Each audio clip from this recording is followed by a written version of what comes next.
Let's begin with an overview of how student motivation operates.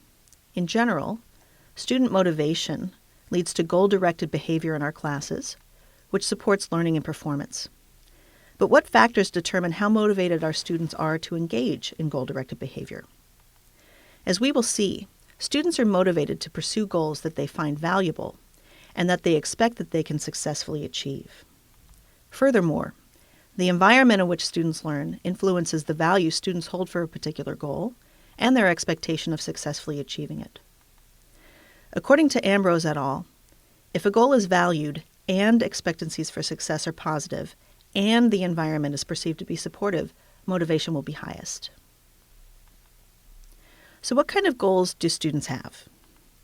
As instructors, we hope that our students are guided primarily by learning goals. Students who hold learning goals are more likely to use study strategies that result in deeper understanding, to seek help when needed, to persist when faced with difficulty, and to seek out and feel comfortable with challenging tasks. However, students often hold performance goals, which have more to do with positive self and public image.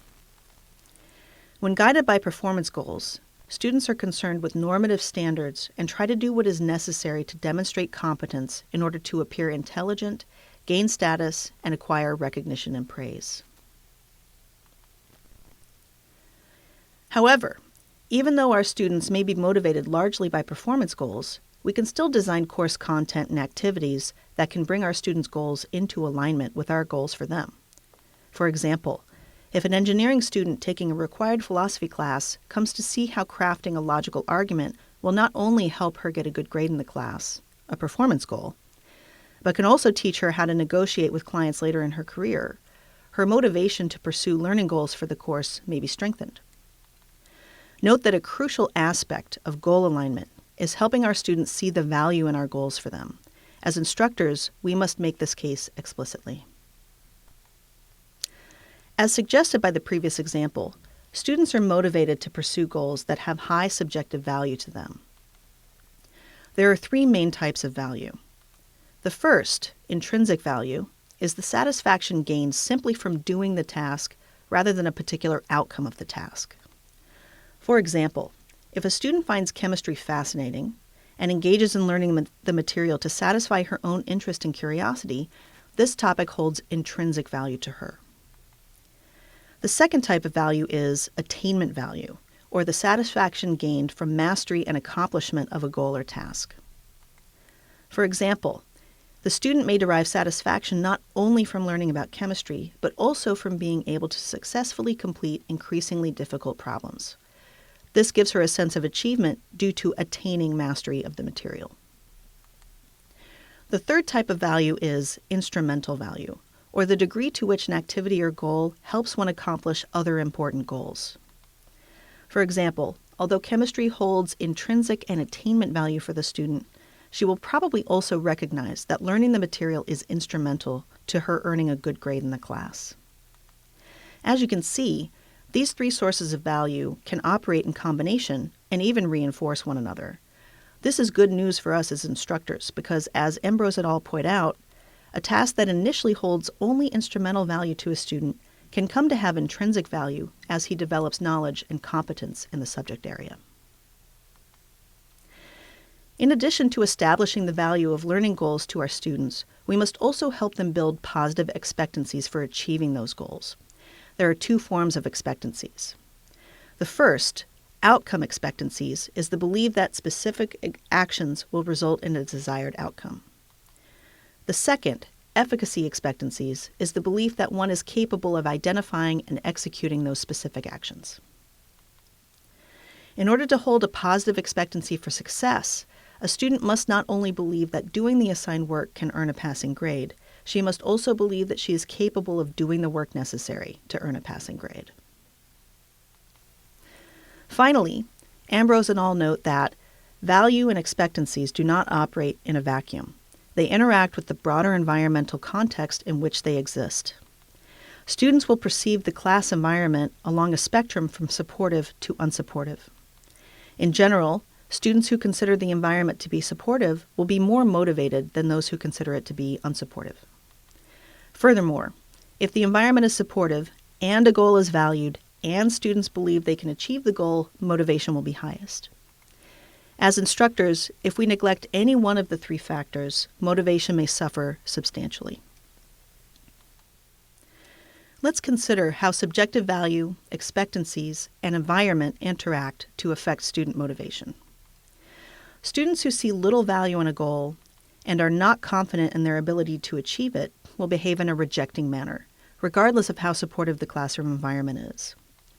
These students are prone to disengage from learning situations and may experience apathy, general passivity, or even a sense of anger if, in the case of a supportive environment, support is perceived as coercive or pressuring.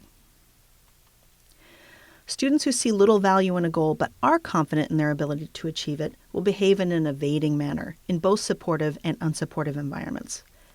Since these students see the task as doable but unimportant, these students will have difficulty paying attention and are frequently preoccupied by social distractions and daydreaming.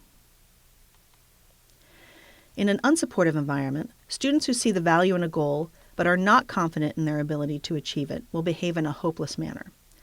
Such students appear to have no expectation of success and demonstrate very low levels of motivation, behaving in helpless fashions. However, in a supportive environment, students who value a goal but doubt their ability to achieve it tend to be fragile.